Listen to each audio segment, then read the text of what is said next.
আমাদের একটা সময় ছিল পুরা পৃথিবী ভয় পাইতো আমাদের স্পিন গুন্ডিকে।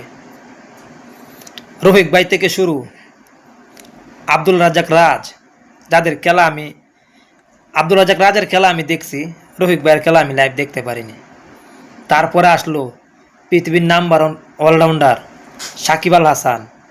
এখন তো অনেকে আছে, তাইজুল ইসলাম, মেহেদি হাসান মিরাজ, শেখ মেহেদি, রিশাদ হুসাইন, নাসুম আহমেদ।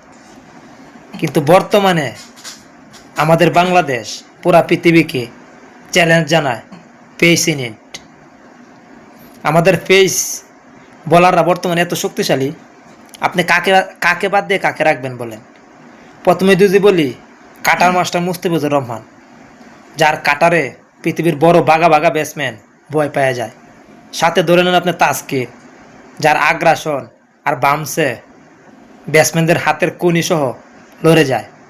আর বর্তমানে তো আসছে একজন যার গতির কাছে ব্যাটসম্যানরা হার মানতে রাজি, নাহিদ রানা, তরুণ তুর্কি। এতটাই গতি বলে অনেক বড় বড় টিকেট যারা নিয়ে কথা বলে তারা বলতেছে সে নাকি কিনু একদিন শহীদ আক্তাবের সেই রেকর্ডটি ভেঙে ফেলতে পারে, কিন্তু সেটা অসম্ভব ভাঙ্গা।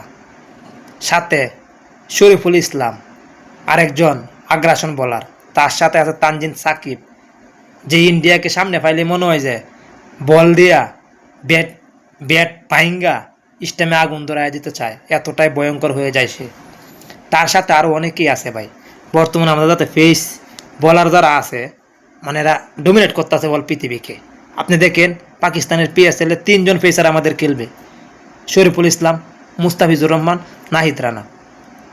আগে ছিল স্পিনার জাদু, আগে খেলতো স্পিনার বোলিং, কিন্তু বর্তমানে আমাদের পেস বলাররা দুনিয়ায় তাফায় বেড়াইতেছে। কিছুদিন আগে অনেক 2-3 জন পেসার বাইরে খেললে আইছে লিগ। ওকে, তো এখন আমাদের পেসারদের শক্তি দেখানো মারতো ফালা। 27 ওয়ার্ল্ড কাপে ইনশাল্লাহ বাংলাদেশ ভালো কিছু করতে পারবে।